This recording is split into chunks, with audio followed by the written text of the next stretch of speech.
Today on the net, the Mexican student movement continues in the run-up to the presidential election. The Arizona immigration law ruling met with mixed reactions. And web users are trying to reunite a lost camera with its rightful owner.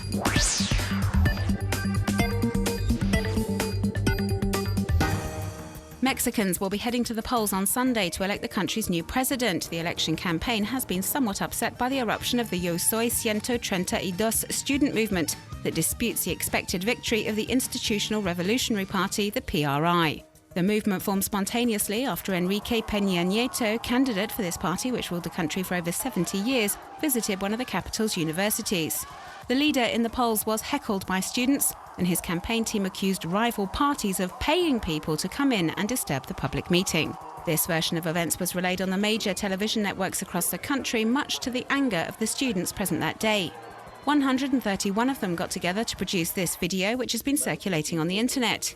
They each show their student ID card to the camera to refute any accusations of manipulation. Soon afterwards, other students started using the keywords Yo soy 132, meaning I am the 132nd, on social media platforms, with gatherings across the country denouncing the media coverage of the electoral campaign deemed far too favourable towards the PRI. The student group even managed to organise a debate which was broadcast live on the net on June 19th. All the candidates, with the exception of Peña Nieto, took part and were asked to reply to questions from web users. This mobilization has provided a great boost in the polls for left-wing candidate Andrés Manuel López Obrador, even though the students say they don't support one particular party.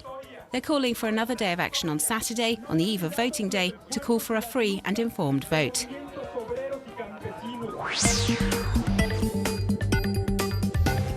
On Monday, the U.S. Supreme Court struck down a number of the more repressive components of the Arizona immigration law adopted in 2010. The highest court in the United States did, however, leave the most controversial provision intact, which gives police in this southwestern state the right to check the immigration status of a person they arrest or stop without warrants. This decision has sparked lively debate. The Supreme Court's announcement has given rise to an avalanche of criticism on social networks. Many feel that people from the Latin American community will be targeted, that it will result in racial profiling, and that it's a dangerous and racist law. Some have been wondering about how police will decide on whom to stop for identity controls, what criteria they'll be following.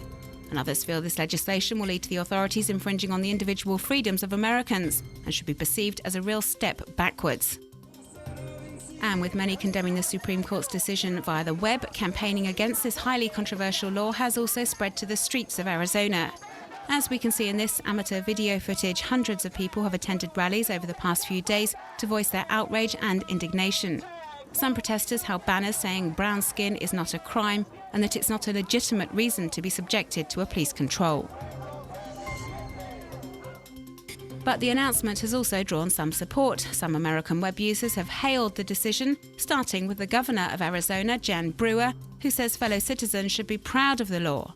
This Twitter user expresses a similar sentiment and says if someone seems suspicious, then the police should be allowed to stop them and check their papers.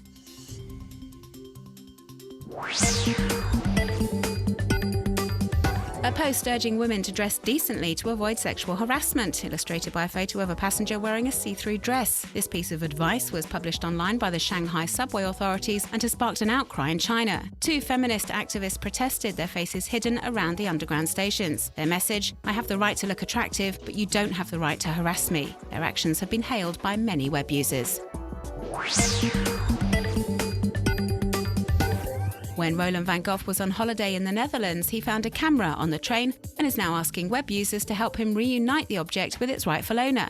He posted a photo he found on the camera online, a shot he believes is of the owner, and has launched an online appeal to help find the man in question.